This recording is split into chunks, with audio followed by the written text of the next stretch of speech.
Global smooth ফ্লোটিলার মানবাধিকার কর্মীদের সঙ্গে ইসরায়েলের আক্রমণাত্মক আচরণ এবং নির্যাতনের খবরে বিক্ষোভে উত্তাল বিশ্বের বিভিন্ন দেশ। সবচেয়ে বেশি বিক্ষোভ উত্তেজনা ইউরোপে। গাজার শান্তি প্রস্তাবে হামাস সাড়া দেওয়ার পর মার্কিন প্রেসিডেন্ট ডোনাল্ড ট্রাম্প হামলা বন্ধের নির্দেশ দেওয়ার পরও শনিবার ৭০ জনের বেশি ফিলিস্তিনিকে হত্যা করায় আরও বেশি ফুঁসে উঠেছেন বিক্ষোভকারীরা। টানা চতুর্থ দিনের বিক্ষোভে শনিবার সন্ধ্যায় রণক্ষেত্রের রূপ নেয় ইতালির রোম শহর। ফিলিস্তিনপন্থী বিক্ষোভকারীদের সঙ্গে পুলিশের ব্যাপক ধাওয়া পাল্টা ধাওয়ার ঘটনা ঘটে। এক পর্যায়ে সংঘর্ষে জড়িয়ে পড়ে দুই পক্ষ। কাঁদানে গ্যাস ও জলকামান ব্যবহার করে পরিস্থিতি নিয়ন্ত্রণে নেওয়ার চেষ্টা করে আইন শৃঙ্খলা রক্ষাকারী বাহিনীর সদস্যরা। চালানো হয় ধরপাকড়ও। Perché sia riconosciuto il diritto sacrosanto del popolo palestinese di vivere nella propria terra. Sono qui a manifestare.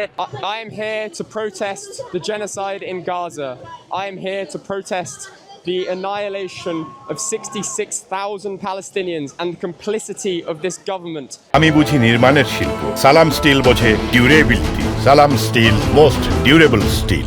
স্পেনের মাদ্রিদেও ইসরায়েল বিরোধী বিক্ষোভ করেছেন হাজার হাজার ফিলিস্তিনপন্থী।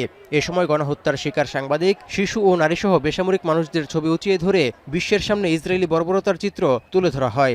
স্লোগানে স্লোগানে গাজায় দ্রুত আগ্রাসন বন্ধ এবং স্মুথ ফ্লোটিলার মানবাধিকার কর্মীদের সসম্মানে ছেড়ে দেওয়ার দাবিও তোলা হয়। La situación de Hamas es complicada y evidentemente no puede pensar solamente sus reivindicaciones, sino que tiene que representar en el conjunto del pueblo. A mí desde luego me parece una tomadura de pelo. La desesperanza, porque es verdad que cuando empezó todo, todo el mundo estaba como muy...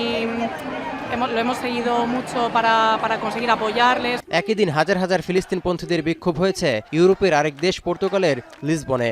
এছাড়া একই দাবিতে প্রতিবাদ মিছিল হয়েছে আয়ারল্যান্ডেও। Mexico city এবং করাচি সহ বিশ্বের বিভিন্ন প্রান্তে হয়েছে ইসরায়েল বিরোধী আন্দোলন।